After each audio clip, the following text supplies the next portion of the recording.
thank you so much for tuning in to Bite Live 2020. My name is Nicola Kemp and I'm Editorial Director at Creativebrief. This year has brought with it a whole host of challenges for brands, media owners and agencies alike. But these challenges have also come hand in hand with brilliant new opportunities to connect and great opportunities to be creative despite all the odds. So from the new media moments in consumers' days to the growing importance of feeling part of local communities, positive shifts abound. But knowing how to hit the right tone with consumers in the midst of a global pandemic and now in the midst of extended lockdown is no easy task. So how can brands lean on the power of community, of connectivity and creativity to drive long-term meaningful connections with consumers? So to rise to this challenge, we're delighted to be joined by the brilliant Jo McCrostie, who is Creative Director at Global. Jo is an absolute expert in audio as a creative platform, writing and producing audio commercials. She began her career at Capital Radio as a production assistant, and she now heads up Global's award-winning creative team of audio specialists and commercial copywriters. She is fascinated by the power of sound, voice, and music on human behavior, drawing insights from the fields of neuroscience and psychoacoustics to advise advertisers on sonic strategies. Jo also works alongside advertisers to harness the power of audio together with outdoor advertising, helping brands to really deliver moments that matter.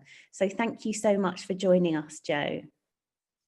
Thank you for having me. Thank you for having me. Nice to be here. So before we delve into all these questions, I'd love to just get an overview of Global and your position in the market.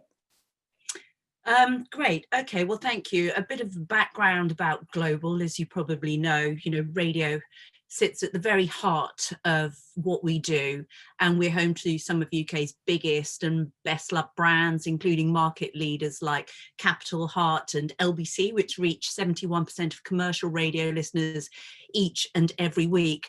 But today, there's a lot more to Global than that now. So alongside our programmatic audience platform DAX, we now also boast UK's most comprehensive outdoor estate across all major environments. So this is road, rail and retail. So not only will you hear us now, but you'll also see us too.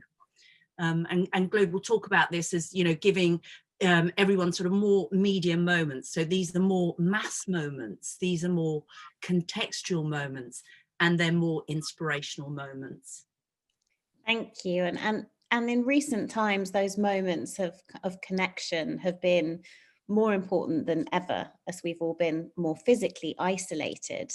And the power of community has really been a defining trend for brands and the marketing industry more broadly in the midst of this crisis. How have you seen that trend reflected by your advertisers and your audience? Yeah, I mean, you're right. The power of community has been so important. I don't think it's ever been more important than it is now. And mirroring patterns that are seen during past regional and national disasters, we've seen an uplift in audio audiences, so radio audiences. So 26% of us now listen more than we've ever done before. And 50% of people who are now working from home listen in the daytime when they previously didn't. So people are really turning to radio for information. And I think we feel something of a national responsibility to give audiences the information and the community connection that they're really craving, particularly at this time. They've got uncertain and disrupted routines and they need information. So we saw this particularly at the start of lockdown.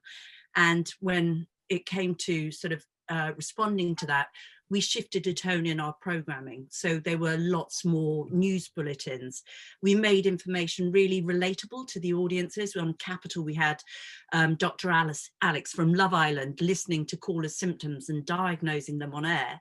And Dr. Ranj on Heart just advising parents how to talk to their children about the virus. So yeah, you know, we changed and adapted our programming, and we was also involved in launching the NHS Track and Trace app. So to promote the big download weekend, I don't know if you remember, of the NHS COVID-19 app, we actually wrote, cleared and recorded 25 ads in less than a week. We made 2 different presenter-read ads per station, and we also made these sort of 60-second commercials featuring presenters like Kelly Brook and Ali Jones and Alexander Armstrong alongside the public, just urging people to download the app and help protect themselves and their loved ones. So programming and then advertising, all responding to the needs of the community. It's really interesting that almost like an extra colleague, and you get to choose who your extra colleague is, because you can actually choose which radio station you actually want to listen to when you're working from home, instead of having to go with a consensus, which is really interesting. But you talk about the shift in tone and the role of radio as well, shifting in people's lives, as we were, you know, in that stage where we were all just looking for information and reassurance to some degree, or whatever reassurance we could find. I mean, now we're in this second lockdown. Do you think that consumers are still looking for that sense of reassurance or comfort or connection from media owners and brands alike? Yeah, I think they really are, actually, and to be honest, I'm not sure what reassurance we can really give them. But mental health, we're seeing this in all of our research, you know, mental health is coming up as a really big issue, and our positivity and resilience is a little dented. So this connection that you're talking about is becoming increasingly important, and a little bit of distraction and entertainment, if you can get the tone right, can go a long way to just offering people some comfort. So I can share with you some examples of things that we've done, like right at the beginning of the first lockdown, for example, we had virtual coffee breaks with Nescafe, and Jenny Faulkner was interviewing people like Boy George and Spandau Ballet. And there's a great story as well of a Radio X listener who rewrote the lyrics to the Kaiser Chiefs. Oh my God, I can't believe it. I've never spent so much time at home before. And Chris Moyles picked up on it and actually got Ricky Wilson, the lead singer, to sing it. And it was shared over 1 million times on social. So there's all these little nice and comforting moments of distraction, which I think people really welcome.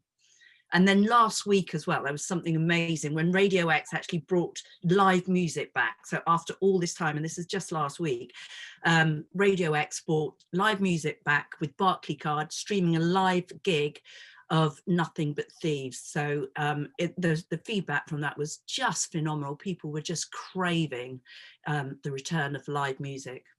That's such a great thing for a brand to be involved in as well, because we've all sort of felt it so keenly, that the loss of those things, of those shared moments of connection that things like live music provides. It's such a unique opportunity. And you touched on some humorous responses there as well, you know, the kind of taking the light side of things into account as well. I mean, it's not easy for brands to find the right tone in this crisis. I mean, do you think that we are ready for a bit more humor in our response? I mean, naturally we do sort of always need a bit of escapism and laughter. And what's your view on getting that tone right? Yeah, I think humor is absolutely it's a great tonic. We all know that, but I just don't think we'd be getting it right if we, prescribed a national dose of humor. I think it's really important to carefully judge and mirror and reflect what people want, what consumers and communities really need. And I think this has been radio's greatest strength throughout the crisis, really. And it's the ability that it has to connect with audiences and communities, and live sound, live, real communication that can perfectly address the needs of a nation in a tone that reflects the mood of the nation is what has been such a driving success for our advertisers, and such a great comfort to our listeners. So at the first stage of lockdown, as I said, it was all about information, updating people. People didn't know what to do or how to shop, or when the shops were open and what was going on. And we had a job to communicate that information to listeners. And then we kind of moved on to this second stage where people really wanted to get involved. They wanted to help. We had sort of initiatives like, I remember there was something we were working on. We were really, really keen to try and do something to save the Globe Theatre. We proposed this idea where we'd make all these ads on and run them on Classic FM and rewrite them into Shakespearean English and just get everyone involved. And there's this great sense kind of in the middle of people wanting to be involved, wanting to play their roles, wanting to keep positive behaviours that they'd adopted throughout the stages of lockdown. So there's the feeling of sort of acceptance. And I think now that we're in the second stage and as we're approaching Christmas, there is a realism about the situation we find ourselves in. And I think it's very much, like, this is what it is. We're going to make the most of it. And we're seeing that in some of the Christmas advertising that's just come out. So with Sainsbury's, it's about food and family, and Tesco's have ditched the naughty list, kind of like, reflecting what's been going on in people's lives. And, Waitrose and John Lewis is about giving a little love. So I think the tone, which is always hard to read, but I think it has moved now to, it's moved from a state of how are we going to cope to how we are going to cope. And I think it's about being together within our communities, everyone playing their own role, about being a responsible and a helpful local or neighbour or friend, and supporting people around us. And that sense of really sort of actually coping with what has been, an unprecedented experience for businesses and consumers alike. I mean, there's some real positives as well in terms of the performance of radio. I mean, you've had 25 new brands coming on air in the first 100 days of lockdown. I mean, could you tell us about that opportunity? Because there are, this is, a lot of people are talking about this great reset, but we are definitely seeing a great amount of change and opportunity. I mean, what do you see as the opportunity for challenger brands? Well, I think you've hit on it really, because the fact that people's behaviours and their routines are having to change, this is providing new opportunities for brands. And as you said, we saw this quite quickly in lockdown, because as people's routines are changing, they need different things, and brands and services and products have very quickly responded to that and come up with things that are going to be really useful and helpful to people throughout these trying times. And as we now approach the second lockdown, we're looking at, the trends and what people are finding, relief from and some sort of pleasure in. And we've seen that there's an increase in people trying little treats to help them get through. So things like, people are spending more on beauty products. People are treating themselves to more takeaways, more subscription services. And as we spend more time at home, we're seeing that more people are switching energy providers. So there's opportunities there. People are opening bank accounts. They're actually switching washing machines. So that there is hope for people who want to reach these people. Local communities becoming so much more important. People are shopping more locally. And there's much more of an increase in support for your local businesses. People are really sort of conscious of that now. So there are lots more local and community opportunities that are coming up. It's really good to hear all those moments. I think the little treats is something we can all relate to, and also the amount of time we're spending on video calls certainly might be contributing to my own personal increasing spend on makeup. But the current crisis is also really a really powerful example of the way in which creativity thrives in the midst of constraint, because we've seen phenomenal innovation when it comes to things like production. And one of your presenters so aptly declared, never before have we been more versatile with the corners of our homes, which I thought was such a true and honest statement. Could you tell us a bit about the creative challenges and triumphs of this period? Yeah, absolutely. It happened so fast, didn't it? I mean, we're all quite used to it now, but remembering back to how quickly we had to respond. So for me, running a big creative production team, we had huge challenges. We had to adapt really, really quickly. One of the big things that we had to address very quickly was this big, huge piece of work that we'd undertaken for Versus Arthritis. And this is a big piece of work that was going across all of our stations. There were loads of different pieces of copy using presenters and using different voices up and down the country. So when we went into lockdown, we just had to go into overdrive. We quickly had to establish all these remote home studios. We had to establish studios with different artists, and everyone had to adapt. So voices were so quick to commandeer any empty spaces in their house, garages, bedrooms, airing cupboards, absolutely anything they can, and soundproof them and make them into studios. So we got things up and running really, really quickly, which was phenomenal. It was really impressive, I think. And it's because there was such a demand from advertisers to get their messages out to consumers really, really quickly in a speedy and agile way, which actually the medium of radio could afford.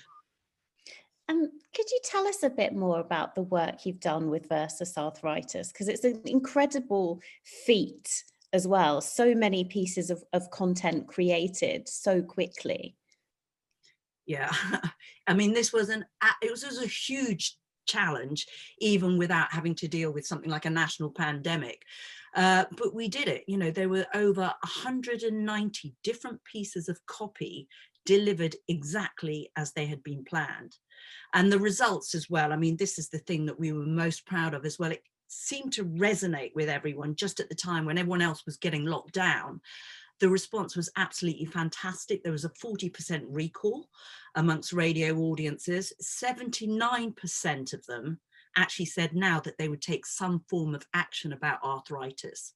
And, what was really important was this work helped supporters of Versus Arthritis have the conversations that they needed to have.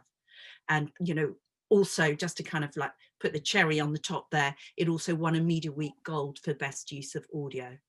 So it would be great, actually, Nick, if I could just play it and share it with you now. Great, thank you. Let's listen. Together with Versus Arthritis, we're sharing Chloe's story. I'm pretty normal for my age. And the normal is, but for me, that's not really the case. As you can hear, things have been taken away from Chloe. I'm pretty normal for my age. I'm a student. And the normal student experience is partying, nights out, but for me, that's not really the case. Arthritis means a lot of the time, when I go out, I pay for it. Every day, arthritis steals life's fundamentals from some of the 10 million people in the UK living with the condition. It's easy to ignore, but it's stealing special moments from someone you love right now. Arthritis affects 1 in 6 people in the UK. It doesn't discriminate. It steals from people of all ages. We're following Chloe Umpleby. So this is the second day of a flare-up, and there's not really been any improvement. I hurt all over. I feel weak and fragile. John Suchet discusses the challenges faced by his grandfather. My grandfather always said he could predict the rain just by the feeling in his joints. Jenny Faulkner discusses the challenges faced by her mum. Cold days are the worst because her joints stiffen. Anna Jones discusses the challenges faced by his great-uncle. It became impossible to play as beautifully. Nadia Sawala. The pain of arthritis is so debilitating. Together, with Versus Arthritis, Heart is sharing real stories of people living with arthritis. I'm 22. I want to get out and experience life, but sometimes arthritis gets in the way. Arthritis has taken away some of my freedom. And eventually the pain became too much. It's not all right. It's arthritis. Join us at versusarthritis.org.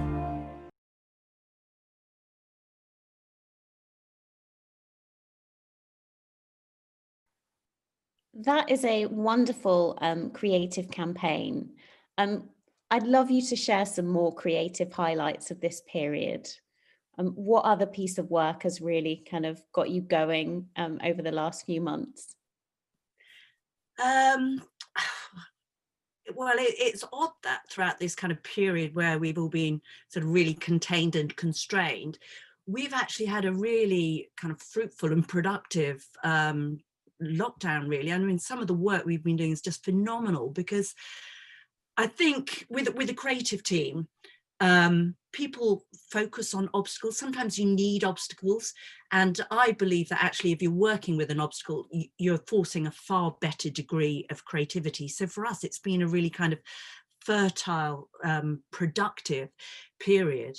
An example of this is, so before COVID, every year my team would go up to the Edinburgh Fringe Festival because we like to go up there and work with new talent. The place is absolutely crawling with talent. It's the world's biggest arts festival. And we use it as an opportunity to go and experiment with different ideas and just see what works. And we kind of play around in a studio and we meet new artists who we then go on to work with. And we just have a brilliant, brilliant time. It's something everyone looks forward to, the highlight of a year. And we always come back with amazing work. And it's something that we look forward to so much. It seems such a shame not to be able to do it this year. So we decided to go ahead and think out, right, how can we do this remotely or virtually? So all the performers and artists that we would normally work with are still all there with material and they're at home in their home studios. So we wanted to connect with them and work with them and see how we could do it virtually. And I think we were all so pleased by the way it worked. It worked really, really well. Everyone was really approachable. We got given 9 briefs from Mars Confectionery to work on, and we just experimented with them.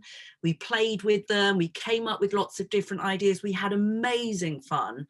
And, presenting it back to 22 different brand managers was great fun too, because we had immediate feedback from all the work that we'd worked on. And there was such a positivity for, what audio could do and what brands could do in this audio space, that it was definitely a real highlight of our year. I'm pleased to say that out of all the work that we did across 9 different brands, we probably got 3 live briefs. So I can't share all the work with you. I would love to, but I'm not able to. But I have actually got permission to share one piece of work, which I would love to share with you if I may. Brilliant. That would be great. We'd love to hear it. Oh, great. Thank you. Okay, so here's an example of what we did for one of our Mars clients. Okay, Rosie, we're going to play a little game today. Is that okay? It's called the Chocolate Challenge. I'm going to leave one Malteser's orange button here in front of you. Then I'm going to go away. And if you don't eat it while I'm gone, you get 2 when I come back. Is that okay, Rosie? Okay, Rosie, I'm leaving the room.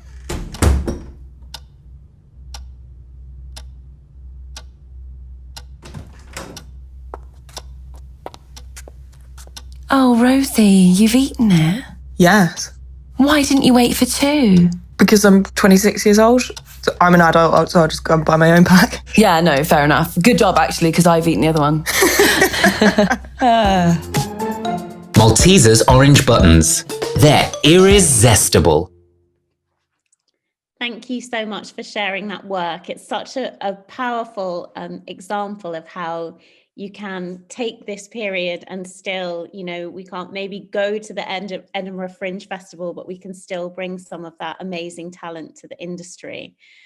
And for somebody who needs to deliver creatively every day, I would love it if you could leave our audience with one piece of advice that they can take back to their virtual desks or the corners of their homes that they're recording their ideas and just to keep their creative energy high in the midst of this second lockdown. I mean, what's really been working for you? Well, I think probably the most useful thing I could say is, I think it's really important to just keep looking, keep positive, keep curious, keep that creative curiosity, and then, have the courage to play with ideas. For me, I think creativity comes out of going down a route that no one's been down before, and no one's been down this route before. No one knows where we're going with it. So I think if you can try and find the courage to enjoy the journey, there could be a lot to discover and a lot to explore. For me, creativity is about the playful pursuit of what might be possible.